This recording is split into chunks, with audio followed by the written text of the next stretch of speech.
سلام دوستان عزیز، رضا معتمد هستم از کانال یوتیوب ترفند. امروز اومدیم با آموزش فعال کردن 0 تا 100 صندوق درآمدزایی یوتیوب در اختیار شما دوستان عزیز باشیم. فقط قبل از رفتن به آموزش لایک و سابسکرایب یادتون نره، زنگوله رو فعال کنید که از ویدیوهای جدید ما مطلع بشید. بریم برای آموزش.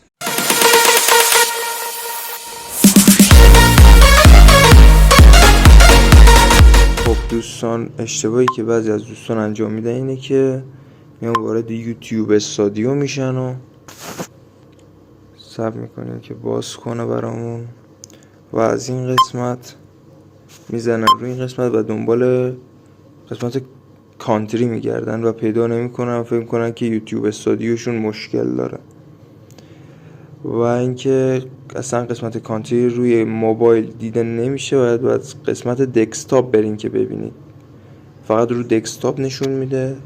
پس برای این کار میریم وارد گوگل کروممون میشیم، یوتیوب استودیو نقطه کام رو میزنیم که بیاره برامون و رو قسمت لاگین میزنیم که به قسمت سایتش بره، از طریق سایت باز کنه برامون یوتیوب استودیو و رو 3 نقطه بالا میزنیم و تیکو فعال میکنیم، تیک دسکتاپو. خب اینجا برامون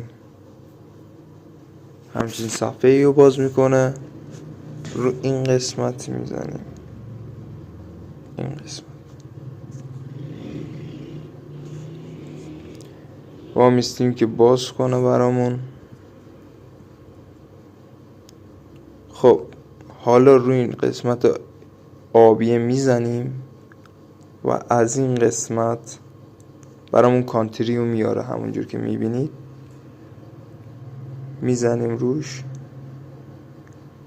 دوستان فرقی نمیکنه که رو کدوم کشور بذارین،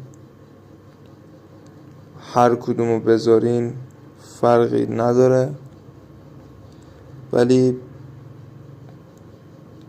من پیشنهاد میکنم روی ایالات متحده بذارین، چون بیشتر یوتیوبرها روی ایالات متحده گذاشتن. برای همین منم پیشنهاد میکنم که روی ایالات متحده بذارین. خب در آخر سر که زدین روی ایالات متحده، رو قسمت سیو میزنید، همینجور که مشاهده میکنید تایید کرد برامون و کاملا درسته. دوستان داخل اینجا گفته که باید 1000 تا سابسکرایب داشته باشین برای فعال شدنش، 4000 ساعت واچ تایم یا 10M حالا شورتس ویدیو، نمیدونم چیه اینش. گفته یک کدوم از این دوتا باید باشه، یا 4000 ساعت واچ تایم یا 10M شورتس ویدیوش. فقط بعد 1000 تا سابسکرایب داشته باشین حتما برای فعال کردنش. دوستانی که با کامپیوتر وارد یوتیوب میشن دیگه نیازی به زدن 3 نقطه بالا و فعال کردن تیک دسکتاپ ندارن. مرسی دوستان که تا انتهای ویدیو همراه ما بودین. فقط لایک و سابسکرایب یادتون نره و زنگوله رو فعال کنید که از ویدیو جدید ما مطلع بشید. موفق و پیروز باشید. خدا نگهدار.